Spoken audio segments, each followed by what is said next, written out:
Ang bawat tao ay may iba't ibang katangiang pisikal. Ang likas na pagkakaiba, paggalang sa sarili at sa kapwa. Napansin niyo ba kung gaano tayo magkakaiba? Mula sa kulay ng ating buhok, sa taas ng ating tangkad, hanggang sa hugis ng ating mukha, bawat isa sa atin ay natatangi. Ang araling ito ay magbibigay diin sa kagandahan ng pagkakaiba at kung paano natin ito dapat pahalagahan at igalang. Ano ang katangiang pisikal? Ito ang mga nakikita nating aspeto ng ating katawan. Kasama rito ang kulay at texture ng ating buhok, kulay at hugis ng ating mga mata, kulay ng ating balat, at maging ang ating tangkad at hugis ng katawan. Ang mga katangiang ito ay galing sa ating mga magulang at minsan ito ay bunga ng ating pamumuhay. Kulay ng balat at buhok. Tingnan natin ang kulay ng ating balat at buhok.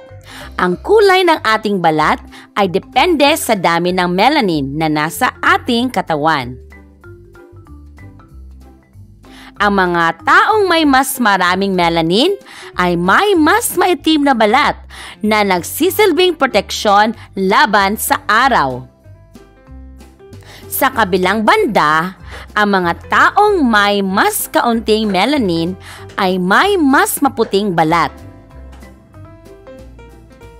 Ganoon din sa buhok. Mayroon tayong iba't ibang kulay at texture. Ang mahalaga ay walang kulay o texture na mas nakakahigit sa iba. Lahat ay maganda sa sarili nitong paraan. Taas at hugis ng katawan. Alam nating lahat na may mga matangkad, pandak, payat at mataba. Ito ay normal at bahagi ng ating genetic makeup. Ang hugis ng ating katawan ay nai-impluwensyahan din ng ating pamumuhay. Ang pinakamahalaga ay hindi kung anong sukat o hugis tayo, kundi kung malusog ba tayo. Ang bawat hugis ng katawan ay may angking ganda at dapat nating ipagmalaki.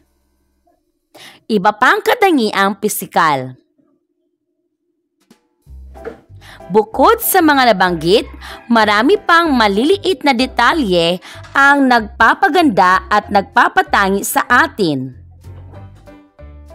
May mga tao na may dimples kapag ngumuti. May mga may pekas o nunal.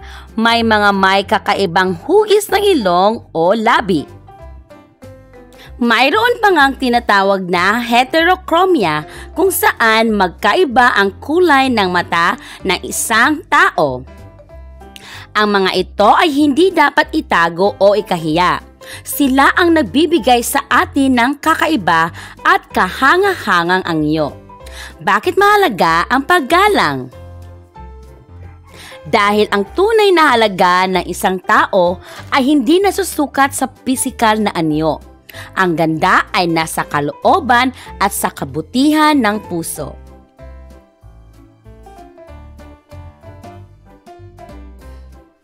Ang pagtanggap sa pagkakaiba-iba ay nagdudulot ng tiwala sa sarili at nagpapalakas ng ating pagkatao. Kaya't yakapin natin ang ating mga kakaibang katangian at igalang ang mga katangian ng iba. Ipagmalaki ang inyong sarili dahil kayo ay maganda at natatangi.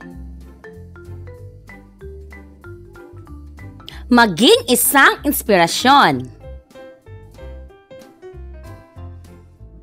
Tandaan natin, mahalaga ang kalusugan at kagandahan ng loob. Mahalin mo ang iyong sarili at ang iyong katawan. Palagi nating isipin na ang kagandahan ay hindi lang tungkol sa panlabas na anyo, kundi sa kung sino tayo bilang isang tao.